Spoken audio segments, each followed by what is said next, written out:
Good evening. It's Tuesday, the 27th of May, and here's what's making news around the world on World News Tonight. Tense ties. India's Prime Minister Modi takes a warning stance against Pakistan, claiming the bullet is at the ready. Regional talks. The 46th ASEAN Summit is underway, with members having key discussions with China. A major win. One toddler's successful fight against cancer fills Istanbul skies with color.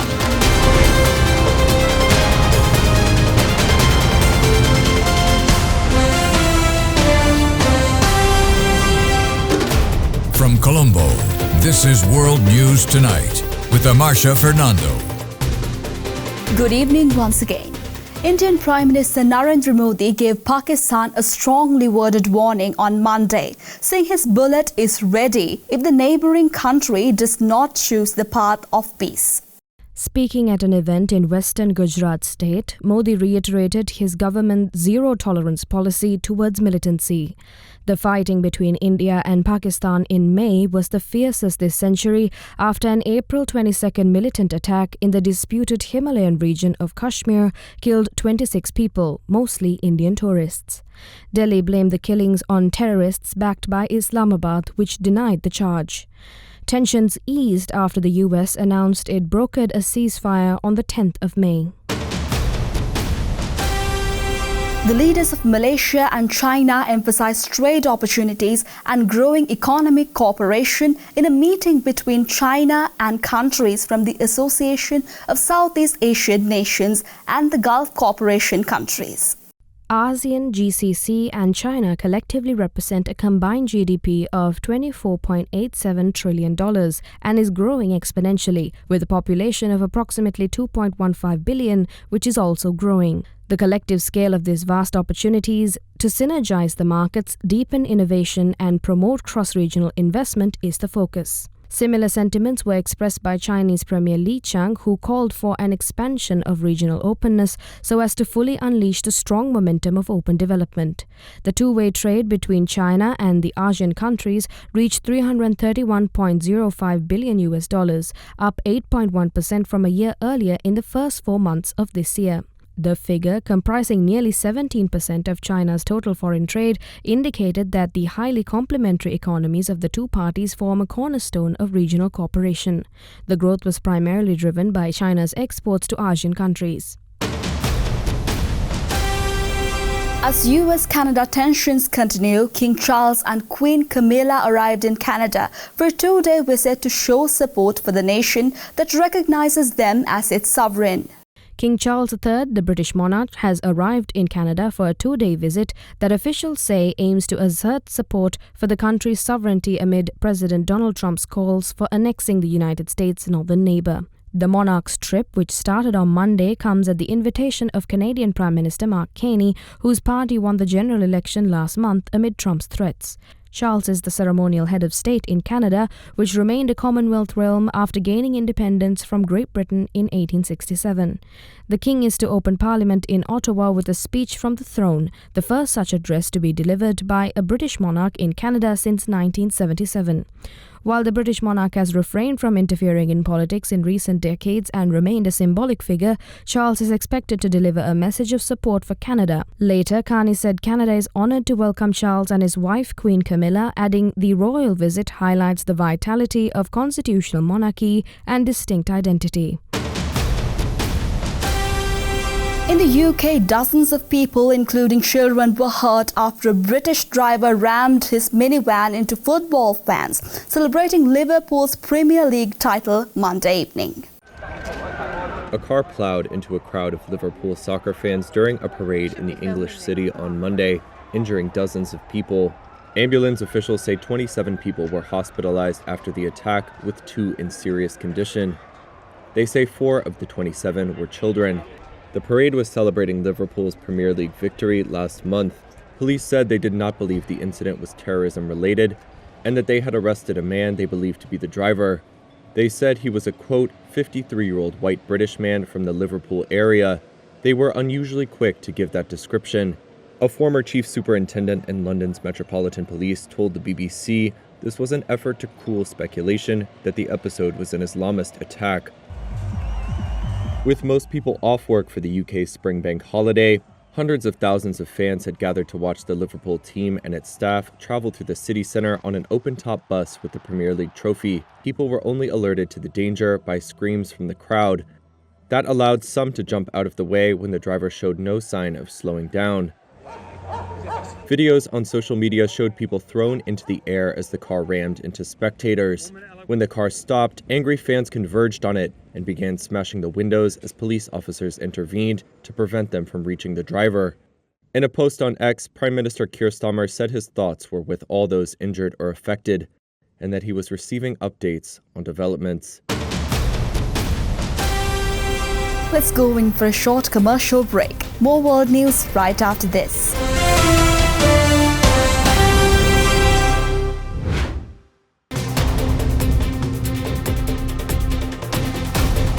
And welcome back.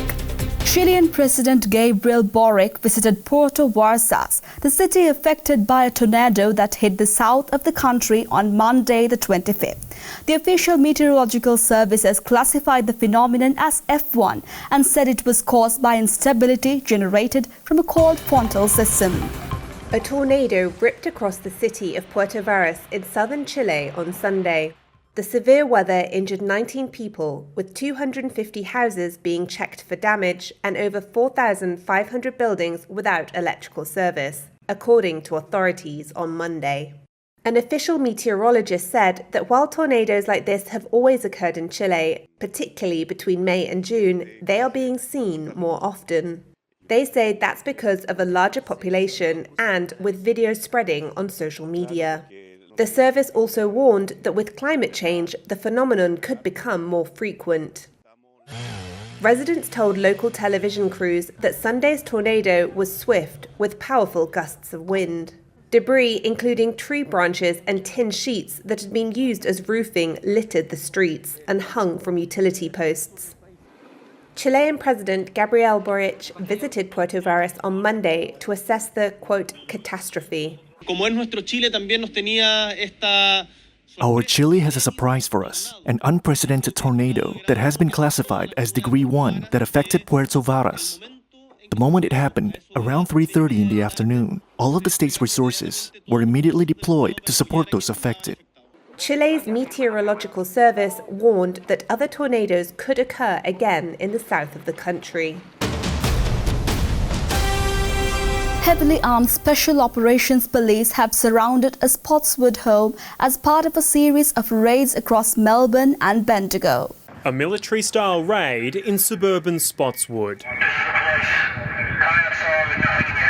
Heavily armed Special Operations Police with their guns at the ready as a 43-year-old man emerges, his arms above his head. It all happened pretty quickly. Following police directions, the suspect drops to his knees and crawls to the feet of officers, quickly arrested and bundled into the back of a divvy van.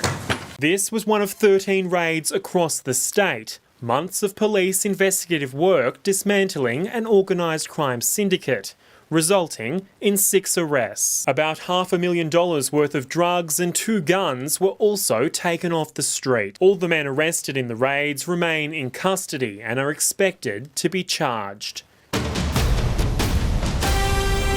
And in the Middle East now, there have been dozens of more deaths following an Israeli airstrike on a school in Gaza. Israeli forces claim the school served as a Hamas hideout.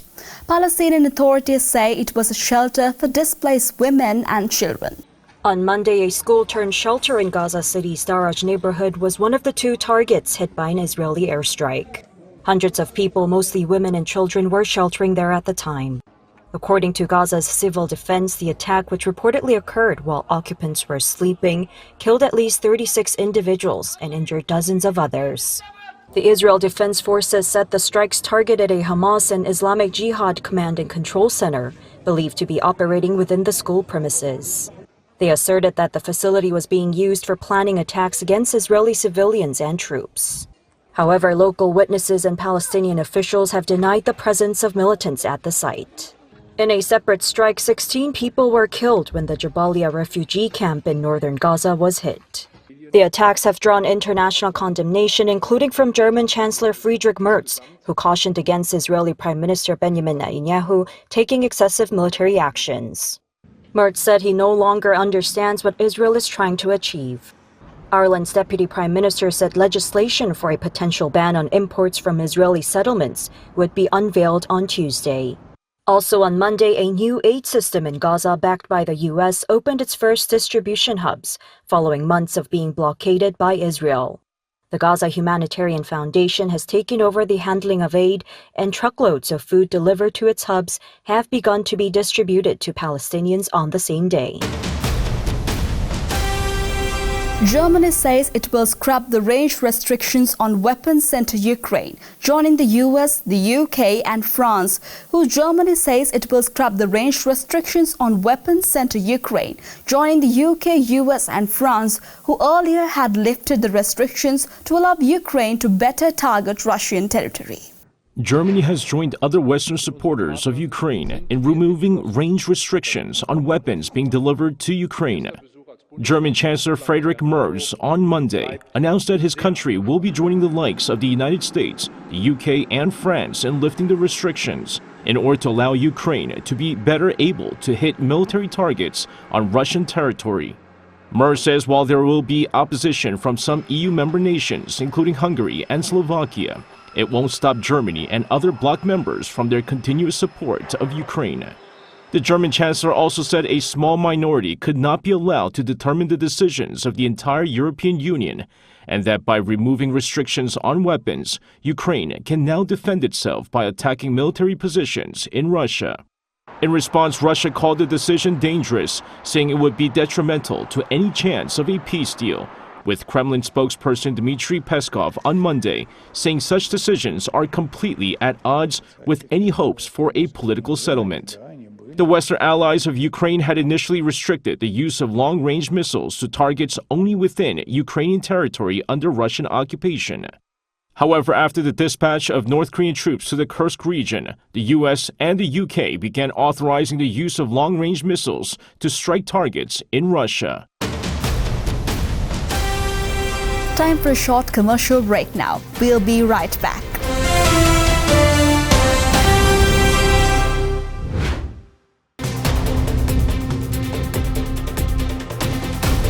And welcome back.